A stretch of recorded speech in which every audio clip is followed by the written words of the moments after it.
Okay. Give this, oh my God, okay. Give this my friend. Okay, hi everybody. Okay, cool. My name's Dan.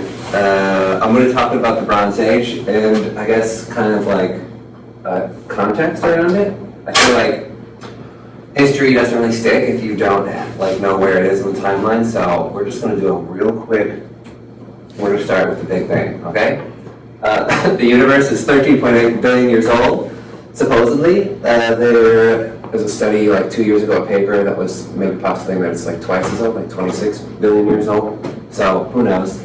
This stuff changes in a lifetime for sure.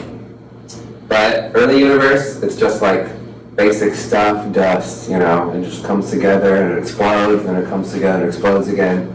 This has to happen a couple times to get like complex matter, like metals and stuff. So the first couple hundred million years are pretty boring, but then things go.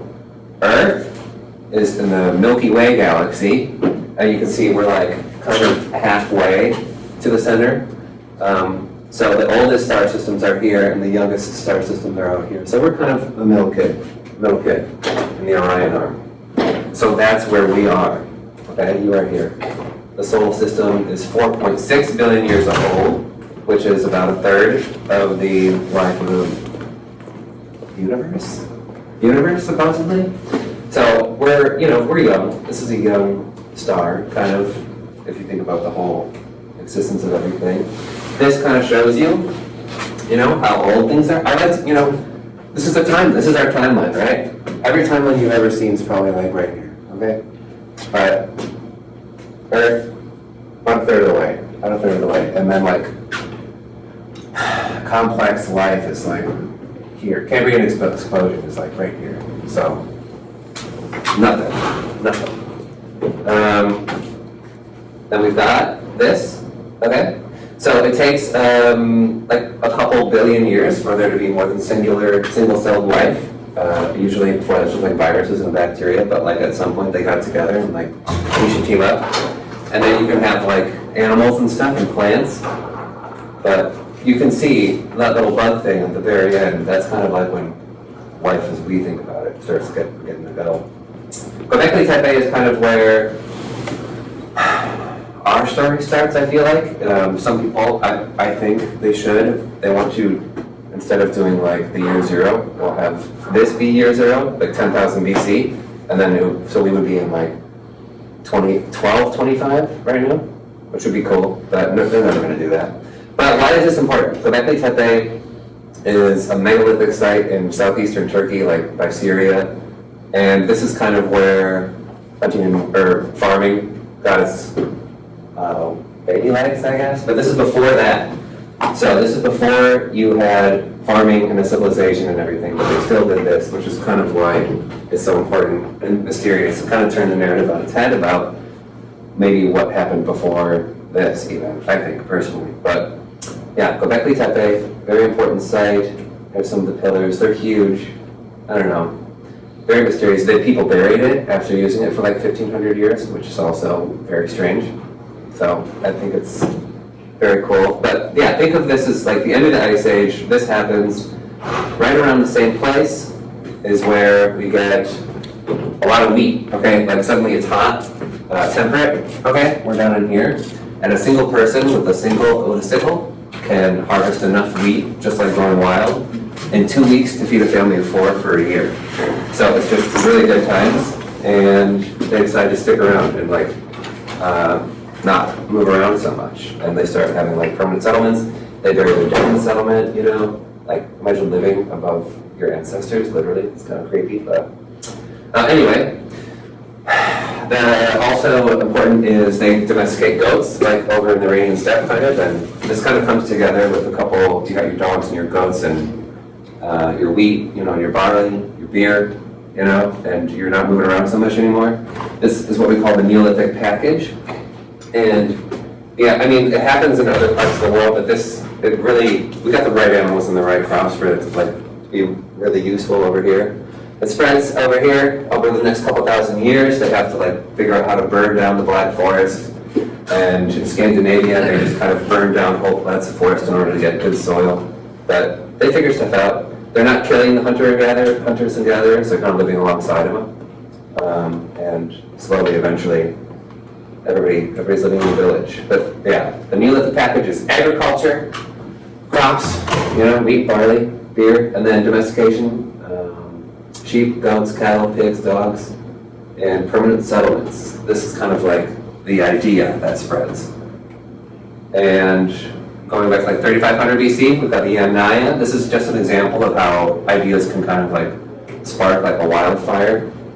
They domesticated the horse, which turned out to be pretty important, and invented the wheel, also kind of important. And they also, we know linguistically, if we look at language groups, we can kind of tell that they cared a lot about like straight fealty, like belts, and so maybe like this hierarchical, like, you're my king, I'm gonna do what you say, this kind of organization started maybe around here, but this is a weird map.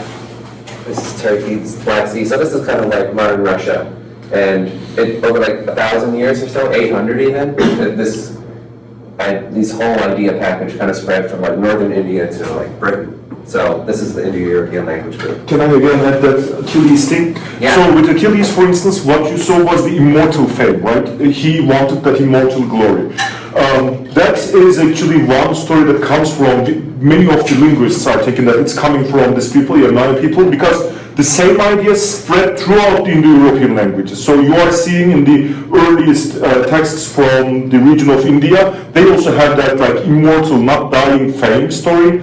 Even like Celtic people, they also have the same sort of story. So that's also how we are able to trace like how an idea spread, because people remember still the same sort of myths and same sort of ideas. So yeah, thank you these people. These are Proto-Indo-Europeans, and thanks to them we have that. We have Achilles kinda. Yeah, so you have like kind of similar religions and gods, from Greece to like Britain or even India, northern India. So, what is it? They had horses and wheels and a pastoral economy. So this is kind of like when you think of, steppe nomads throughout history after this point. This is when that idea came together. It's like, we brought a bunch, we can just move with our cattle and go anywhere. We're not going to settle down. We're going to have our whole life on a cart, and we can go anywhere and do anything. And usually they're pretty good hunters, and they're pretty good with bows and arrows. And this happens a couple times throughout history, where like people just explode out of the steppe. But this is like the birth of that idea: horses, wheeled vehicles, and just moving along with all your sheep. But yeah, it spreads fast. The Bronze Age. This is when things change. Okay, why do we call it the Bronze Age? It's because of bronze. And the bronze is important because it necessitates long-distance trade. We'll get into that in a second. But I like to say that the Bronze Age, like 1500 BC, was closer in lifestyle to 1500 AD or CE than it was like 2000 BC, in this area of the world anyway. It's just, there were cities, around 3500 BC, but this is kind of when things took off, it's like a certain scale. We went to a new level. And we have states and like hierarchies and like kings, and they write to each other like, my brother, what have you done, to the other kings and stuff like that. Specialized labor and social complexity, just kind of, things are getting bigger, more complex. Bronze is copper and tin. This is kind of why things happen to be this way. So copper is really soft, like pennies have zinc in them, I think, to make them hard. But it's still useful. There was like Native Americans using copper in the north of Wisconsin thousands of years ago. But you need tin. If you put copper in a little bit of tin, you get bronze, which is much more durable. You can reforge it. It's really useful. It's still not super hard, like iron is actually hard, but it's sharp. You can make it sharp, and you can make it however you want it to be. So it's useful and it's pretty. It's cool. But copper is everywhere, and tin is nowhere. Tin is like here, here, here, but you see there's not really a lot here, which is where we're talking about it, whereas copper is going to be like everywhere. So you have to trade. You have to trade long distance and ideally like tons of tin. You're going to want tons of ingots of tin, and you have to get it from point A to point B. So this is the world we're talking about. Yeah, this is the world we're talking about. So we have the oldest kids on the block, Egypt and Samaria, which is now the Middle Babylonian kingdom here. But if you look at Egypt, you can kind of tell it's a very natural geographical country. You have ocean, desert, sea, and this little sliver of land. And in the middle of it, you have this great river, the Nile River, floods every year reliably, sometimes too much, but it's a very natural state. Whereas Samaria is a lot messier, there's a lot more like different kingdoms and war, but Egypt's the old big kid on the block. The Hittite Empire is new, around 1500 or so. They're up here in Turkey, and they were the ones who were writing to like Wilusa. Wilusa is Troy, okay? Important city. Why was Troy so big and important? It's because you can kind of tell on this map that it's, in order to get to the Black Sea, you have to go past the Hellespont here. So it controls trade to get there, which is probably why the Greeks wanted it. And that's what people think. Among other things, that's a good reason to have a Trojan War. Greece at this time is like a bunch of small kings, petty kings, but they're like brothers that fight, and maybe get together if you insult my brother kind of thing, which is kind of what happened. And the Mitanni are the new kids on the block. The king Mitanni writes to like the Hittite king, he's like, my brother, can we have dinner? And he's like, you're not my brother. You're like, Egypt is my brother, So this is like modern politics, not modern politics, but a different kind of politics when you get the Neolithic age. This is the world outside of the Near East at this time. So there's people everywhere, and farming, especially up here, that's more nomadic, or like kind of like steppe down here with camels and stuff. But this is where the actions happen, because these guys have been around for thousands of years at this point. There's a lot of infrastructure, a lot of development, ancient development, walls and roads and this kinds of thing. These guys are starting to get involved. Same with over here a little bit, but these people will come up later. But like this famous shipwreck, okay, the Uruburan shipwreck was found like kind of between Rhodes and Crete, I believe. But this gives you an idea of like what industry and trade looked like at the time. You can see it's not a huge boat, but these are huge vats of olive oil. We've got ingots. We've got 20 tons of copper on this boat, okay? Which is a lot, almost entirely from Cyprus. 10 tons of tin from Uzbekistan, okay? So we're getting all over the place.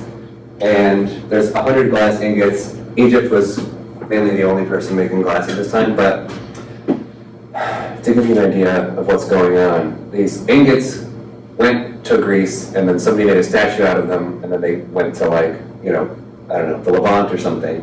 And now, like on this boat there's a glass statue that was made by a Greek carpenter, and it's going back to Greece. So it's been traded around. These things are getting everywhere. There's wood from south of Egypt and like Nubia. It's a kind of a cosmopolitan proto-globalization happening. And it's really complex. And it's also quite delicate. Why would you trade by sea when you can just carry stuff over land, right?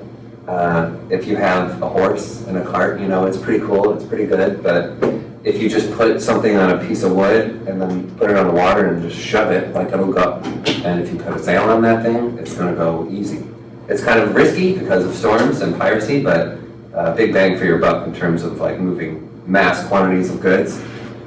But what happens when you start trading? Like there's a city in like the Sinai that was just producing olive oil, right? If you just produce olive oil, you kind of become weak in terms of like, shoot, what if this trade route breaks down and they're not giving us all the food we need for our olive oil anymore? Suddenly we're going to starve to death. And that's part of what happened. Did we hear about this? Well, yeah. This kind of gives you an idea of the trade routes going around in the Eastern Mediterranean at this time. And you can see Sardinia is trading like swords and, with everybody. And the wood is in Lebanon is very important. Byblos, Beirut, there's a city here called Tyre, which will become important later. Or Tyre, I don't even know if anybody says it. But the Bronze Age ends, all good things must come to an end. There's a cycle to life in all things. And we don't really know why the Bronze Age ended, but the traditional tale is that people came from the sea and attacked everybody and killed everyone and destroyed everything. We call them sea peoples. And it's a good story. It's a good story for sure. Something like that probably happened, but everything's more complex than that, right? This gives you an idea of all the red dots here are cities that were destroyed, including all over Greece. Not so much in Egypt. Egypt was the only kid that survived this collapse. Hittite Empire falls apart, Greece loses rain for 500 years, and the cities are abandoned. They kind of flee to the Ionian coast, which will come up later. And Mitanni, I think, fall. Inland is not as bad, but this whole civilization, this known world collapses. And why are these people coming from the sea? That's the real question, I guess. If you imagine there's like a huge famine in the middle of Europe, those people are going to leave and look for food elsewhere, and that creates this push. And so they're pushing against everybody else. That's what happens. But also, maybe having a decade-long war, like the Trojan War, I read a book about this, maybe being the instigator, drained all the resources of Greece, and the people were like, this is not cool, and they rose up and killed all the kings and did their own thing. And we're like, we know how to trade and how to raid, and let's go get what's ours. But there's also an earthquake storm in the Eastern Mediterranean around this time. We know there was famine, big-time famine, so it's exacerbated for sure. It's probably complicated, but that's what happened. If you read, Ramses III talks about the Peliset and the Shekelesh, and these are people that he would hire from Sardinia before. Well, the Peliset were Greek, but the Shekelesh were Sardinian, we think, and they would fight for him before, but now they're trying to invade him. This is Ramses III fighting against the Sea Peoples at Ramses III's mortuary temple, which I was lucky enough to visit. You can kind of see the different Sea Peoples. Some of them have horns on their helms, which Vikings didn't, but these guys did. But yeah, there's this thing called systems collapse, which is, it's like you have these complicated trade routes and everything goes really well and it's really good for society and civilization and building things up, but it's also, you get dependent on these connections and these trade routes and everything. And when one link in the chain breaks, the whole thing can kind of fall apart, which kind of happened over COVID with supply chains and everything. We really got a glimpse of what that's like. This is Pharaoh Ramses III. The foreign countries made a conspiracy in their lands. All at once they were removed, scattered in the fray. No land could stand before their arms from Hatti, Kode, Karkemish, Arzawa, and Alashia, which is, I think, Greece. Alashia. I know, as well as the region of Troy. Okay, yeah, Arzawa. Did we go over there, man? We talked about Melusa? Yeah, we did. Yeah. Okay. So yeah, the Bronze Age ends. Egypt survives, but it's not doing so hot. It's not like everybody died. There's probably population decline, but more it's just kind of we're going to go hide in the hills and not live a great life. A great life being trading and writing and cities, I guess, if you like cities. What happened between the Bronze Age and the Iron Age, the Classical Age, Rome? A lot, for sure, but the big one is the Persian Empire. You kind of have, before this, a Neo-Assyrian Empire kind of rises, and they're really mean. So everybody that they take over is none of us like this guy, right? And so they all get together and they take him out. This happens 2 or 3 times. Cyrus the Great, the founder of the Persian Empire, is what if we were nice instead? I mean, he's still mean, he's still killing people and stuff, but he's not trying to take all your taxes, he's lighter tax loads. He gives the Jewish people, he builds them a temple, He's this kind of guy, he's I want you guys to like me, okay, then we'll stay together. And this gives the empire, foundation for lasting longer. It's also the first empire that conquered Egypt. Is that right? Maybe it's here. I think, the Chaldeans. There's a lot of words for this kind of empire, but the Persian Empire is one we know. So it's the first universal empire that kind of conquered all the known states before that. And, you know, they're solidly different cultures, different people, but they're still coming together to kind of live in a multicultural empire. And they don't all always hate it. But you see, Greece is not part of this empire.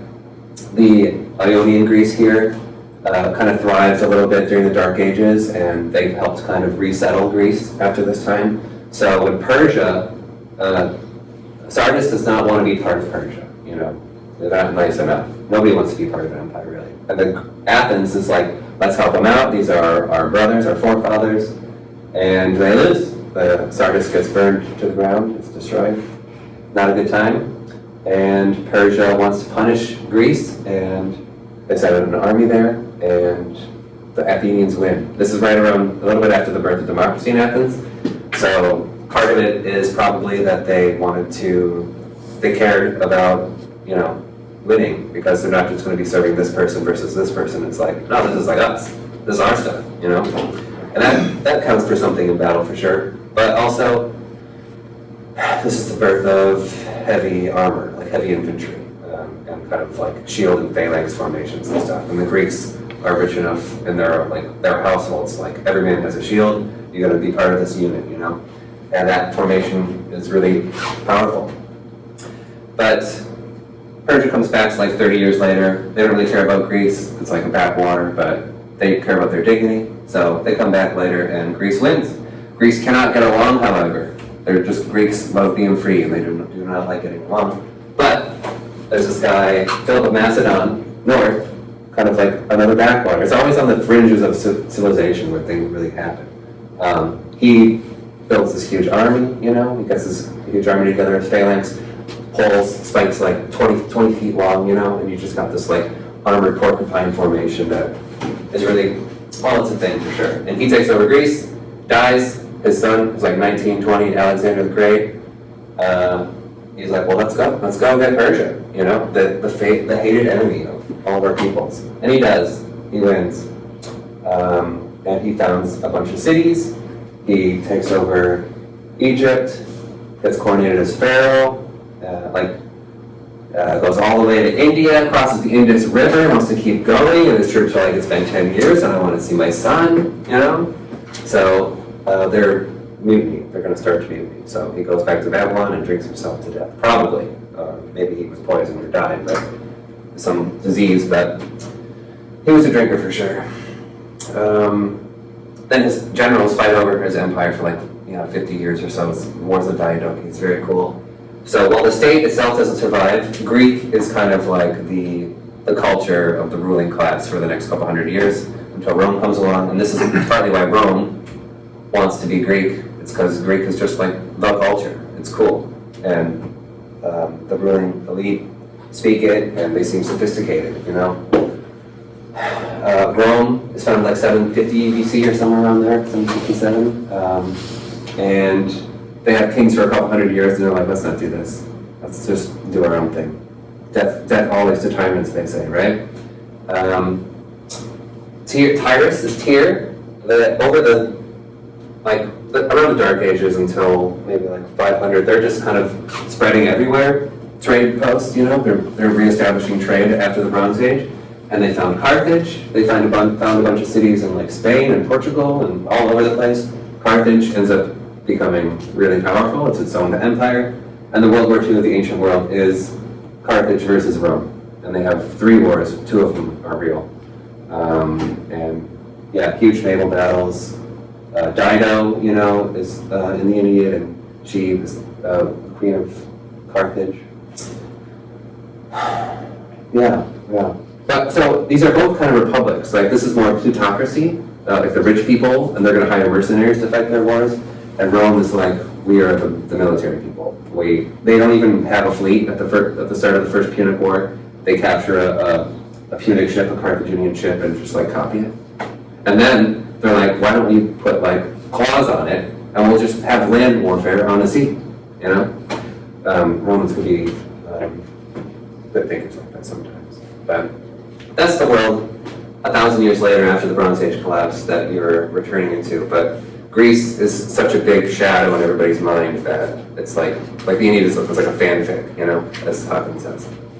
So, do I have more time? Should I stop? I'm done, right? I got a couple patterns. Yeah, speak about this a little bit. Yeah. So there's, history doesn't repeat itself, but it does have a rhyme and a rhythm, you know, just like all things.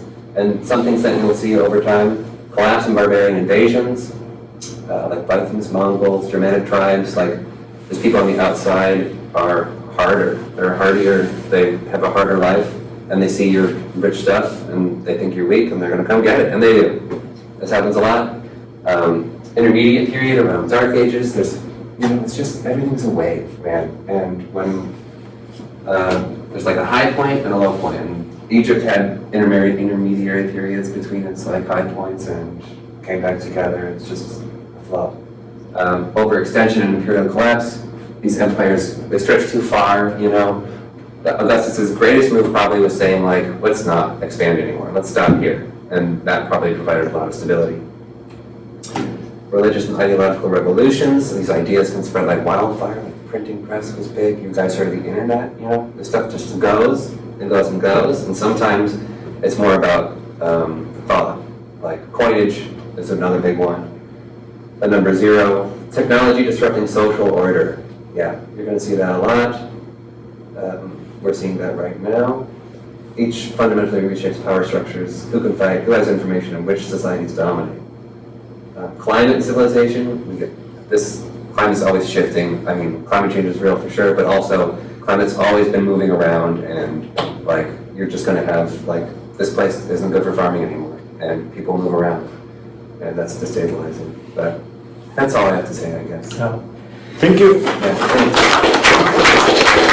Good. Thank you, Dan. Now we're gonna have the Kahoot game about this presentation. Let's see how we're gonna do. And then afterwards, I'm gonna give you back your exams, and we're gonna call it a day. Okay, my Kahoot.